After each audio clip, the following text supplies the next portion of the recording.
Hello everyone, welcome you all on our YouTube channel SDR पाठशाला।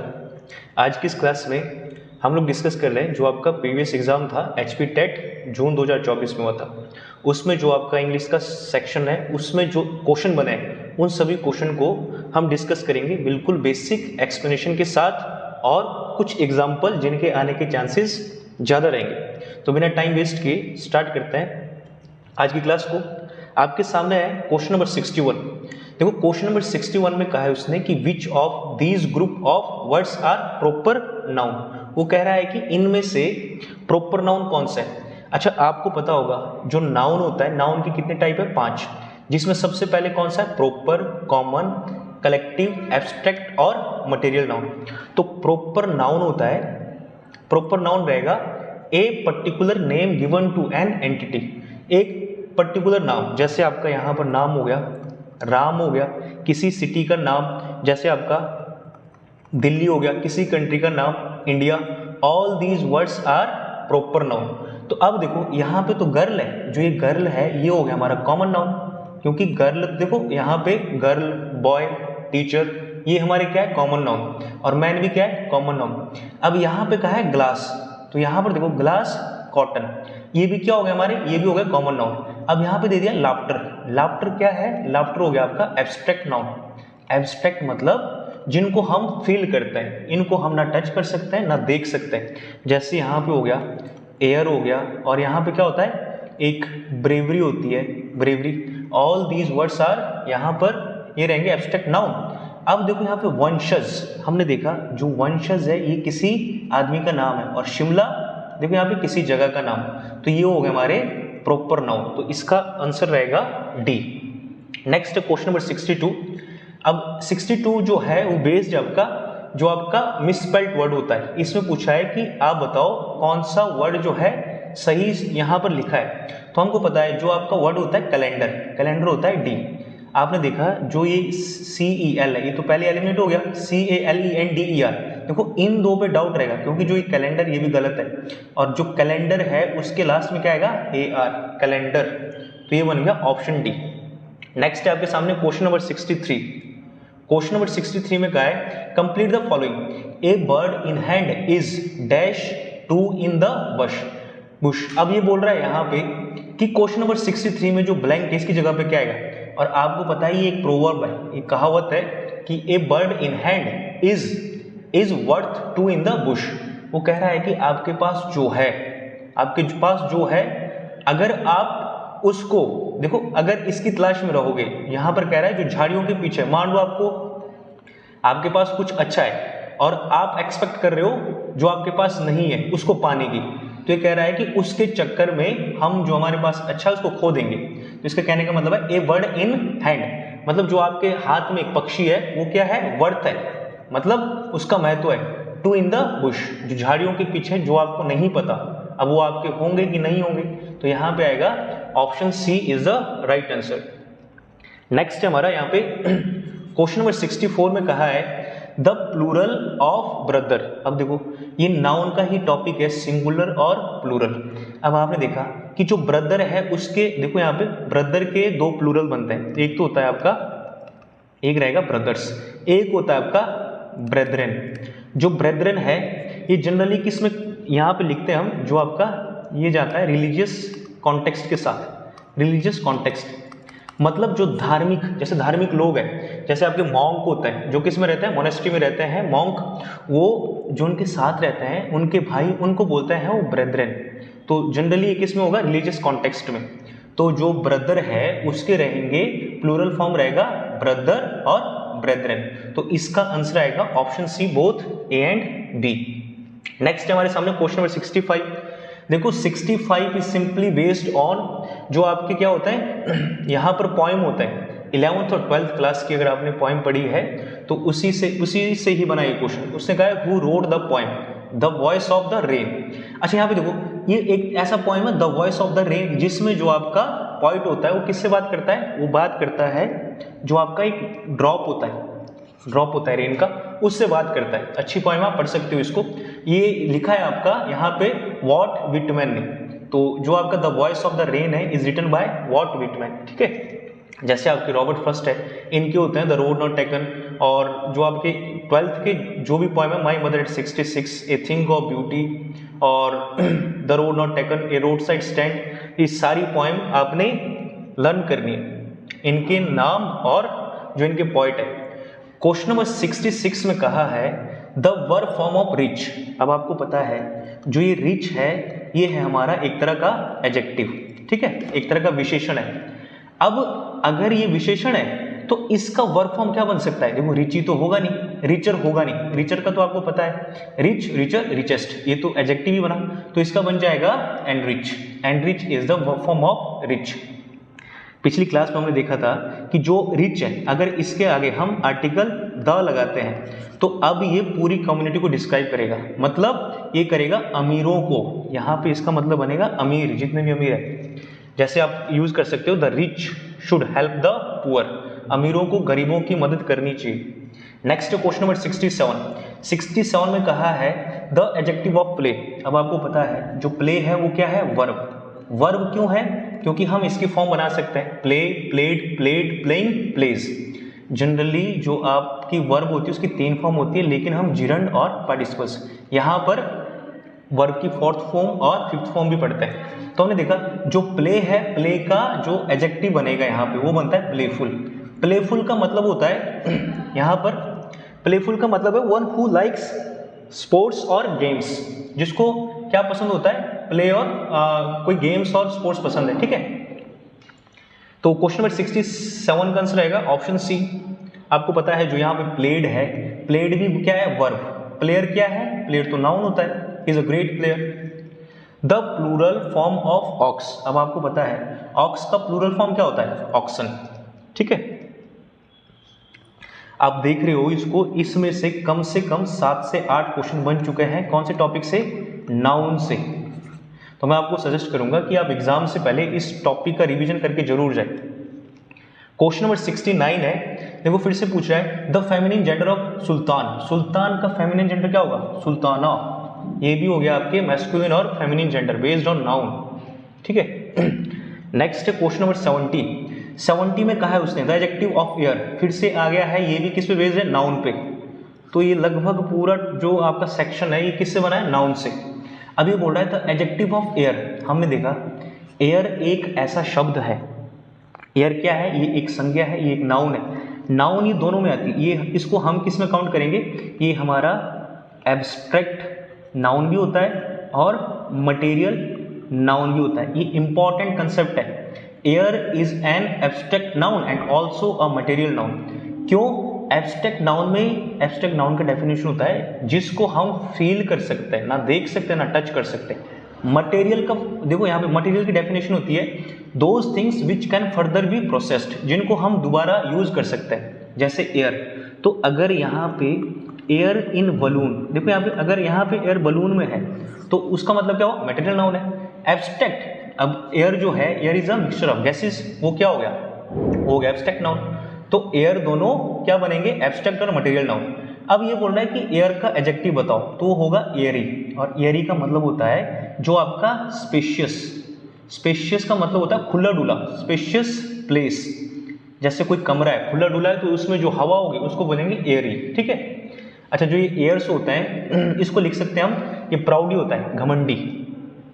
फिर है आपके सामने क्वेश्चन नंबर 71 में कहा है उसने who is the writer of the story how the camel got his hump. ये आपका 11th क्लास का टॉपिक है, ठीक है। उसने कहा है कि इसका राइटर कौन है, तो इसका राइटर है रडियार्ड किपलिंग, ठीक है। Option A will be the right answer of this question. Next question number 72 में उसने कहा है विच ऑफ दीज इज करेक्ट। इसमें से बताना है कौन सा करेक्ट है। आपके पास 4 ऑप्शन है। पहले में कहता है he is wiser than me, he is wiser to me, he is wiser than I. देखो मोस्ट इंपॉर्टेंट क्वेश्चन है क्योंकि ये बना है हमारा किससे बना है? एडजेक्टिव से। और एडजेक्टिव का रूल होता है एक, एडजेक्टिव का रूल क्या होता है? एक रूल होता है इसका comparison. Comparison always takes between 2 similar things. जैसे मान लो सब्जेक्ट का कंपैरिजन किससे करोगे? सब्जेक्ट से। नाउन का करोगे? नाउन से। तो अब उसने कहा है ही, आपने स्ट्रक्चर पढ़ा होगा, सब्जेक्ट, वर्ब, ऑब्जेक्ट। वर्ब से पहले होता है सब्जेक्ट, वर्ब के बाद आएगा ऑब्जेक्ट। तो यहाँ पे अगर सेंटेंस स्टार्ट हो रहा है तो किससे होगा? सब्जेक्ट से। ये हो गया सब्जेक्ट, ये क्या हो गया? Is, helping verb. तो ही इज वाइजर, ये हो गया हमारा एडजेक्टिव। और कौन सा है? Comparative degree. देन मी, तो मी क्या हो गया? देखो यहाँ पे सब्जेक्ट का कंपैरिजन किससे होना चाहिए? सब्जेक्ट से। और आपने देखा जो मी है वो एक प्रोनाउन है। कौन सा प्रोनाउन है? इसको बोलेंगे हम, ये प्रोनाउन होता है आपका ऑब्जेक्टिव केस का। प्रोनाउन में आप पढ़ते हो subjective case, objective case, possessive pronoun. तो हमने देखा ही का कंपैरिजन मी से, ये तो गलत हो गया। He is wiser to me, ये भी गलत हो गया क्योंकि यहाँ पे सब्जेक्ट, यहाँ पे ऑब्जेक्ट। ही यहाँ पे क्या है? सब्जेक्ट। अब आई क्या हो गया? सब्जेक्ट। तो comparison always takes between two similar things, मतलब सब्जेक्ट का कंपैरिजन सब्जेक्ट से। तो he is wiser than I, वह मुझसे क्या है? ज्यादा बुद्धिमान है। Option C will be the right answer. Next है क्वेश्चन नंबर 73 में देखेंगे हम। 73 में कहा उसने कि इंट्रांजिटिव वर्ब हैज। अच्छा, आपको पता होगा जो वर्ब होते हैं आपके, वर्ब को हम दो पार्ट में डिवाइड करते हैं। एक तो होता है आपका हेल्पिंग वर्ब, दूसरा होता है आपका मेन वर्ब। जो हेल्पिंग वर्ब है उसको फिर हम दो पार्ट में आगे डिवाइड करते हैं। यहाँ पे होते हैं आपके, जिसको बोलते हैं हम ऑक्सिलरी हेल्पिंग या प्राइमरी हेल्पिंग वर्ब भी बोलते हैं, जैसे इज, एम, आर हो गए। और फिर आते हैं, इसमें आते हैं आपके, यहाँ पे लिखो ऑक्सिलरी वर्ब, यहाँ पे आते हैं मोडाल। मोडाल्स में आपके 13 मोडाल्स होते हैं आपके, जिसमें आप पढ़ोगे may, might, can, could, shall, should, ought to, dare to, need to.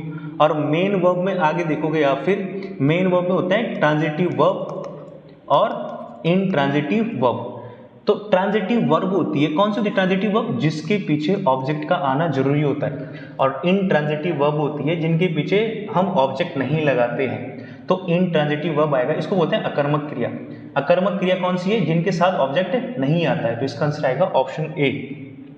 Next question number 74 में देखो यहाँ पे ऑक्सिलरी वर्ब। अभी हमने देखा था जो वर्ब है उनको हमने कितने पार्ट में डिवाइड किया? दो में। पहला होता है आपका हेल्पिंग वर्ब, दूसरा होता है आपका मेन वर्ब। हेल्पिंग वर्ब कौन कौन से हैं? जिसमें ऑक्सिलरी वर्ब आएगी और मोडाल्स आते हैं। मेन वर्ब कौन से हैं? जिसमें आएंगे आपके ट्रांजिटिव, इनट्रांजिटिव, या लिख सकते हो फाइनाइट, नॉन फाइनाइट, वो सारे उसी में आएंगे, जिरंड, पार्टिसिपल्स। तो ऑक्सिलरी वर्ब क्या होता है? Auxiliary verb are primary verb. Transitive verb जो जिनके पीछे क्या आता है? ऑब्जेक्ट आता है। इनट्रांजिटिव वर्ब जिनके पीछे ऑब्जेक्ट नहीं आता है। तो क्वेश्चन नंबर 74 का आंसर हो जाएगा बी। नेक्स्ट क्वेश्चन नंबर 75 में कहा है उसने विच of these is not correct, इनमें से कौन सा सही नहीं है। अब देखो ही, उसने कहा है कि कौन सा सही नहीं है। He does not fly a kite. आपने देखा जो डज नॉट और डू नॉट है उसका यूज होता है प्रेजेंट इंडेफिनिट में। यहाँ पे क्या है? सब्जेक्ट। यहाँ पे हो गया हेल्पिंग वर्ब। तो फ्लाई अ काइट ये तो सही है। और उसने कहा गलत, इसमें से बताओ विच of these is not correct, मतलब जो सही नहीं है। यू डज नॉट, अब हमने देखा ये सही है, क्यों? क्योंकि यू के साथ किसका यूज करते हो आप? डू का। हम देखेंगे आई, वी, यू और they, all these words are followed by do. जो हेल्पिंग वर्ब है डू, इनका यूज होता है। तो यू के साथ आना था you do not play a match. Does he not go to school, ये तो सही है। I do not like you, ये भी सही है। तो सही कौन सा नहीं है? Option B. क्वेश्चन नंबर 75 का आंसर आएगा ऑप्शन बी। नेक्स्ट हमारे सामने क्वेश्चन नंबर 76 जो है वो बेस्ड हमारा वोकैबुलरी। अब आपको पता है एक होता है वर्ड मैमथ को बोलते हैं जो आपका बहुत विशाल होता है, जैसे मैमथ एनिमल, ठीक है। तो इसका आंसर आएगा ह्यूज। इसके जो सिनोनिम्स होता है मैमथ को लिख सकते हो आप जाइगेंटिक, यहाँ पे ह्यूज भी आ सकता है, ठीक है। यहाँ पे जाइंट भी लिख सकते हो आप इसको। तो ये हो गए इसके सिनोनिम्स हो जाएंगे, जाइंट, जाइगेंटिक, ह्यूज, वैलोरस। तो यहाँ पे क्वेश्चन नंबर 76 का आंसर आएगा बी। 77 देखते हैं। 77 में कहा है what is the antonym of modest. हमने देखा ये वर्ड है मॉडेस्ट, ठीक है। मॉडेस्ट का मतलब होता है जो क्या होता है? साधारण टाइप होता है, जो होता है साधारण या सिंपल। तो हमने देखा इसका एंटीनम बताना है। तो एंटीनम का मतलब है यहाँ पे अनहैप्पी, तो क्या हुआ? जो खुश नहीं है। सलन क्या होता है? ये भी होता है, सलन होता है जो आपका चिड़चिड़ा टाइप होता है, चिड़चिड़ा, ठीक है। र्यूड होता है जो, इसको हम रूड लिखते हैं और प्राउडी लिखेंगे। अब देखो यहाँ पे कंसीटेड का मतलब होगा यहाँ पे, कंसीटेड का मतलब यहाँ पे देखो इसको लिखेंगे हम प्राउडी। या अहंकारी, कंसीटेड। तो उसने कहा है एक तो है आपका विनर्म, जिसका स्वभाव कैसा है, विनर्म, और एक है आपका प्राउडी, अहंकारी। तो यहाँ पर इसका एंटीनम हो जाएगा कंसीटेड। जो ग्लम है ये भी इसी से रिलेटेड है, स्लन, उदास भी लिखते हैं इनको, उदास। तो यहाँ पे आएगा 77 का आंसर ऑप्शन सी। नेक्स्ट 78, देखो 78 जो है ये वर्ड बहुत इंपॉर्टेंट है, क्योंकि ये आपका जो आपका फॉरेस्ट गार्ड का एग्जाम था, फॉरेस्ट गार्ड, उसमें भी पूछा जा चुका है। टिमिड का मतलब होता है डरपोक, डरपोक, डरपोक लिख सकते हो, या लिख सकते हो इसको आप शाई लिख सकते हो, ठीक है, या लिख सकते हो फियरफुल लिख सकते हो, फियरफुल। तो टिमिड का उसने कहा है कि सिनोनिम्स बताओ, तो टिमिड का सिनोनिम्स क्या हो गया, शाई। आपने देखा जो आपका यहाँ पे ऑडेशियस है, ऑडेशियस और इंट्रिपिड, इंट्रिपिड का मतलब भी होता है बहादुर, ये भी होता है बहादुर। आपको पता है कॉरेजियस, शिवल्रियस, गैलेंट, ऑडेशियस, ये सारे क्या होते हैं, ये होते हैं सिनोनिम्स जो बहादुर होते हैं। एक होता है वर्ड स्टाउट, देखो स्टाउट को लिखते हैं हम, जो आपका क्या होता है, बल्कि होता है, बल्कि एंड स्ट्रॉन्ग, ठीक है, बल्कि जो भारी होता है उसको लिखेंगे हम स्टाउट। नेक्स्ट है हमारा क्वेश्चन नंबर 79। 79 में कहा है उसने विच of these is a correctly spelled word. अब देखो यहाँ पे कहा है एटिकेट, एटिकेट जो है ये तो गलत है एटिकेट, क्योंकि एटिकेट्स का मतलब होता है जो आपके संस्कार होता है, जिनको हम लिखते हैं मैनर्स, मैनर्स। देखो एक तो होता है आपका, एक होता है यहाँ पे मैनर, एक होता है आपका मैनर्स। मैनर का मतलब है तरीका या the way of doing an a work. Manners होते हैं आपका सलीका, सलीका मतलब आपका बिहेवियर, आपके संस्कार। तो यहाँ पर जो करेक्टली स्पेल्ड है वो कौन सा है, एटिकेट, ये गलत है, ये एटिकेट नहीं होते। यहाँ पे देखो क्वेश्चन नंबर 80, क्वेश्चन नंबर 80 जो है वो बेस्ड हमारा प्रेपोजिशंस के साथ। देखो उसने कहा है fill in the blanks with appropriate preposition. अब आपको पता है जो प्रेपोजिशन होते हैं वो क्या करते हैं, वो नाउन को किसी दूसरे नाउन या प्रोनाउन से जोड़ते हैं। तो एक तरह से इनको आप क्या लिख सकते हो, इनको जॉइनिंग वर्ड भी लिख सकते हो आप। ही डाइड, देखो यहाँ पे एक रूल होता है प्रेपोजिशन का, जब भी आप किसी डिजीज से किसी की डेथ होती है तो हमेशा उससे पहले क्या आएगा, of. He died of cancer, he died of cholera, उसने कहा ही डाइड ऑफ कॉलेरा, तो यहाँ पे आना चाहिए था ऑफ कॉलेरा, ठीक है। बीमारी से किसी की मृत्यु हो रही है तो वहां पे क्या आएगा, of. Next question number 81, question number 81 is based on articles. देखो इससे जो पिछला लेक्चर था उसमें हमने कंप्लीट जो आपके पूरा टॉपिक है आर्टिकल, आर्टिकल के रूल्स और उनकी डेफिनेशन, उन सभी को डिस्कस किया और उसके साथ 20 इंपॉर्टेंट इडियम्स और फ्रेजेस को डिस्कस किया है। तो आप वो वीडियो भी देख सकते हैं एग्जाम से पहले, वो भी आपके लिए बेनिफिशियल रहेगा। क्वेश्चन नंबर 81 में क्या है, हर फादर इज, देखो यहाँ पर क्या है, SDO, तो इसका प्रोनाउंसिएशन क्या है, एस का, ए का मतलब स्वर। अगर ध्वनि स्वर की है तो क्या आता है, an is use before the sound of an vowel, ठीक है। द का यूज किसके लिए होगा, डेफिनेट आर्टिकल के लिए, जिस बात का आपको पता है, जिस चीज का आपको पता है, जो डेफिनेट होता है, निश्चित। नेक्स्ट है, फिर से आ गया यहाँ पे आर्टिकल, उसने कहा है क्वेश्चन नंबर 82 में he is dash one eyed person. अब देखो यहाँ पे क्या हो गया, वन, तो इसका प्रोनाउंसिएशन कौन सा हो गया, कॉन्सोनेंट का, ये हो गया व्यंजन।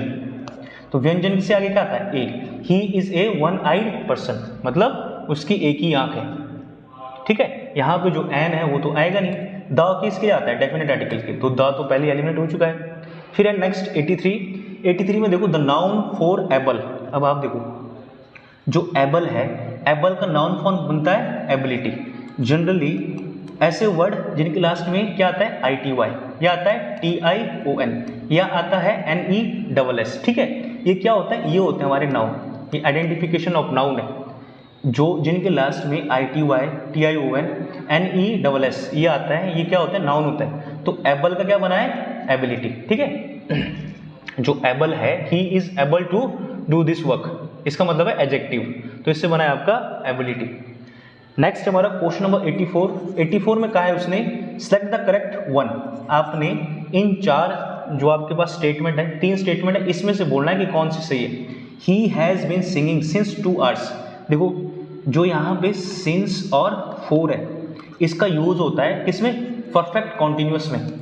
तो सिंस का यूज किसके लिए होता है, सिंस का यूज होता है जो आपका निश्चित होता है, कोई टाइम जो क्या है, सर्टेन टाइम है, निश्चित है। और इसका होता है जो अनिश्चित समय है, मतलब जिस समय के बारे में आपको पता नहीं है। तो यहाँ पे लिख सकते हैं हम इसका यूज होगा पीरियड ऑफ टाइम, इसका होगा ए सर्टेन ऑफ टाइम। अब वो कह रहा है कि वो 2 घंटे से खेल रहा है, अब आपको ये नहीं पता कि 2 घंटे कौन से हैं, तो यहाँ पे आना चाहिए था instead of since we will use 4, तो पहला तो गलत हो गया। She has been playing the games 4, अब देखो यहाँ पे फिक्स है, सिंस यहाँ पे आता है सिंस 1980। जैसे आपने देखा होगा अगर कोई कोल्ड ड्रिंक पीता है उस पर क्या लिखा होता है कोक की बोतल पे, सिंस 1985, तो यहाँ पे आएगा 4 की जगह पे आना चाहिए सिंस, क्योंकि अगर किसी डेट का आपको पता है तो वहाँ पे आएगा since. My brother has not been reading since many days, अब देखो ये बोल रहा है कि मेरा भाई जो है कई दिनों से पढ़ नहीं रहा है, तो कई दिन यहाँ पे क्या है अनिश्चित है, ये आपके डेफिनेट नहीं है, तो इनके साथ आएगा 4 का यूज। तो हमने देखा इनमें से कोई भी सेंटेंस क्या नहीं है सही, तो ऑप्शन आएगा नन ऑफ दिस। फिर से देखो यहाँ पे आना चाहिए था my brother has not been reading for many days, she has been playing the game since 1980, he has been singing for 2 hours, तो option D will be the right answer of question number 84। 85 में क्या है complete the sentence, देखो it के साथ क्या आएगा, it में रेन टुडे। अब यहाँ पे देखा हमने जो मे है वो एक तरह का मोडल है, मोडल किस में पढ़ेंगे हम, वर्ब में। मे का यूज हम जहाँ पर पॉसिबिलिटी होती है, पॉसिबिलिटी के सेंस में, लेकिन पॉसिबिलिटी कैसी हो, थोड़ी कम हो, पॉसिबिलिटी या लिख सकते हैं हम पोलाइट या परमिशन के सेंस में, परमिशन के सेंस में। जैसे आप बोलते हो कि मे आई कम इन, अगर आपने किसी से कोई परमिशन मांगनी है तो आप किससे स्टार्ट करोगे सेंटेंस को, मे से। या अगर पॉसिबिलिटी है जैसे इट में रेन टुडे, आज बारिश हो सकती है। नेक्स्ट है क्वेश्चन नंबर 86 में क्या है, gerund is a form of verb which often takes the place of a, अब आपको पता है जिरंड कौन से होते हैं, जिरंड होती है वर्ब की फॉर्म होती है, ठीक है, वर्ब की कौन सी फॉर्म होती है, वर्ब की V4, जिसमें हम यूज करेंगे ing का। जैसे आपका सिंगिंग, जैसे आपका क्या हो गया सिंगिंग और डांसिंग और वॉकिंग। जैसे सिंगिंग या लिख सकते हो आप smoking is injurious to health, तो जनरली आपने देखा वर्ब से सेंटेंस स्टार्ट नहीं होता, लेकिन अगर वर्ब क्या बन जाए आपका, वर्ब बन जाए जिरंड, तो हम स्टार्ट कर सकते हैं। जैसे डांसिंग इज माई हॉबी, या सिंगिंग इज माई पैशन, या लिख सकते हो आप smoking is injurious to health, ठीक है। तो ये जो जिरंड है ये किसके पहले आता है, उसने कहा often takes the place of, किसके बदले आएगा, नाउन के बदले आएगा जिरंड, ठीक है। क्वेश्चन नंबर 87 में पढ़ेंगे हम, a preposition is a word placed before. अब अभी मैंने बताया था आपको कि प्रेपोजिशन किसके लिए आता है, नाउन और प्रोनाउन के लिए। प्रेपोजिशन का काम होता है कि नाउन को नाउन से जोड़ना। जैसे एक सेंटेंस लिख सकते हैं हम कि लिख सकते हैं the cat is sitting under the table. अब आपने देखा कि यहाँ पे ये सब्जेक्ट क्या है, ये हो गया नाउन, कैट क्या है नाउन, और टेबल भी क्या है, ये भी है नाउन। तो देखो यहाँ पे इज सिटिंग अंडर, अंडर ने किस, देखो जो ये वर्ड है अंडर, इसने इस कैट को टेबल से कनेक्ट किया है, ठीक है। तो प्रीपोजिशन का काम होता है नाउन को दूसरे नाउन या नाउन को किसी प्रोनाउन से कनेक्ट करना। तो यहाँ पे आएगा ऑप्शन ए। नेक्स्ट हमारा क्वेश्चन नंबर 88 में कहा है उसने कि एन ऑप्टेटिव सेंटेंस। देखो जो हमारा पहला मॉक था उसमें मैंने आपको बताए थे कि सेंटेंस के टाइप कितने होते हैं, ठीक है। सेंटेंस के जनरली 4 टाइप होते हैं, जिसमें पढ़ेंगे हम सबसे पहला क्या होता है, जिसमें डिक्लेरेटिव या असर्टिव। सिंपल सेंटेंस होते हैं, जैसे मेक अ सिंपल स्टेटमेंट, ये आते हैं हमारे असर्टिव सेंटेंसेस में। आज का क्वेश्चन अगर क्वेश्चन पूछोगे किस में आएंगे, इंटरोगेटिव में, इंटरोगेटिव सेंटेंसेस में। एक्सप्रेसेस ए विश और प्रेयर, अगर किसी को आप ऑर्डर कमांड विश करोगे तो ये आते हैं हमारे इम्पेरेटिव, तो इसको लिखेंगे इम्पेरेटिव में, ठीक है। सॉरी, यहाँ पे आएगा एक्सप्रेस ए विश और प्रेयर, ठीक है। उसने कहा gives an order, order command ये आते हैं हमारे इम्पेरेटिव में। और जो रहे यहाँ पे ऑप्टेटिव, ये आएंगे हमारे ऑप्टेटिव सेंटेंस क्या होते हैं, जहां पर आप किसी के लिए विश या श्राप मांगते हो, कर्स, ठीक है। जैसे आप लिख सकते हो मे ही रोट इन हेल, भगवान करे नरक में सड़े, ऐसे लिखते हो। I wish you will get the job this year. तो ये जो ऑप्टेटिव सेंटेंस है ये आते हैं जब आप किसी के लिए क्या करते हो, या तो मांगोगे दुआएं या मांगोगे बद दुआएं, तो ये आते हैं ऑप्टेटिव सेंटेंस में। उसने कहा है optative sentences expresses a wish और prayer, option C will be the right answer. Second last question हमारा क्वेश्चन नंबर 89। उसने कहा है क्वेश्चन नंबर 89 में कि which of these is not an imperative sentence. देखो इंपेरेटिव सेंटेंस कौन सा नहीं है, तो हमने देखा open the door, open the door का मतलब क्या है, वो क्या कर रहा है, आपको कमांड दे रहा है। और अभी देखा इंपरेटिव सेंटेंस में कमांड, ऑर्डर, एडवाइस या सजेशन दिए जाते हैं, ठीक है। Command, order, advice, suggestion. जैसे मैं ऑर्डर दे रहा हूँ किसी को ओपन द डोर, एडवाइस दे रहा हूँ मैं किसी को वर्क हार्ड, सजेशन दे रहा हूँ मैं किसी को, तो ये सारी किस में आएंगे, इंपरेटिव सेंटेंस में। तो ओपन द डोर ये तो इंपरेटिव सेंटेंस है। What is your fathers job, अब देखो क्वेश्चन मार्क लग गया पीछे, और क्वेश्चन मार्क किस में लगता है, इंटेरोगेटिव में, इंटेरोगेटिव सेंटेंसेस में लगता है। आगे देखोगे आप इंटेरोगेटिव के दो टाइप होते हैं, डायरेक्ट और इनडायरेक्ट, जिसमें आप डायरेक्ट में देखोगे एक होता है आपका यस नो क्वेश्चन, एक होता है WH क्वेश्चन। तो ये जो आपका सेंटेंस है WH क्वेश्चन है, किस पे बेस्ड है, इंटेरोगेटिव सेंटेंसेस पे। तो देखो please bring me a glass, उसने यहाँ पे क्या किया है, रिक्वेस्ट किया है, तो इसमें रिक्वेस्ट भी आएगा, ये भी इंपेरेटिव है। हैव पिटी ऑन मी, मुझ पर दया करो, ये भी क्या है, इंपेरेटिव। हमने देखा ये हो गया इंटेरोगेटिव। तो इंपेरेटिव सेंटेंस कौन सा नहीं है, ऑप्शन बी लास्ट है। Question number 90, which of these sentences is an example of an adjective. देखो वो कह रहा है कि कौन सा सेंटेंस जो है एडजेक्टिव का एग्जाम्पल है। तो हमने देखा आई हैव मैनी फ्रेंड्स, आई क्या है, सब्जेक्ट, हैव क्या, हेल्पिंग वर्ब, मैनी क्या है, ये हो गया एडजेक्टिव, मैनी फ्रेंड्स मतलब कई दोस्त है, ये हो गया नाउन। और नाउन की विशेषता कौन बता रहा है, नाउन की विशेषता बताएगा adjective. He is known for wisdom, subject, helping verb, verb, ये हो गया हमारा पैसिव, ये पैसिव सेंटेंस है। जब इज के बाद वर्ब की थर्ड फॉर्म आए तो क्या बनता है, पैसिव सेंटेंस बनता है, ठीक है। He is happy with me, he is happy with me, तो यहां पे बन गया ही इज हैप्पी, ये होता है नाउन। और ही रेन फास्ट, देखो ही सब्जेक्ट है, रेन क्या है, वर्ब है, और फास्ट रन की इसकी विशेषता बता रहा है कि कैसे दौड़ता है वो, फास्ट। और जो वर्ब को क्वालिफाई करे वो होता है एडवर्ब, एडवर्ब। तो हमने देखा हमारा option A will be the right answer, क्योंकि मैनी जो है वो है एडजेक्टिव। तो ये थे हमारे आज के इसमें क्वेश्चन इंग्लिश सेक्शन से। होप आपको ये वीडियो पसंद आया होगा। अगर आप ऐसी वीडियो और चाहते हो तो इस वीडियो को लाइक करें, शेयर करें और कमेंट करें।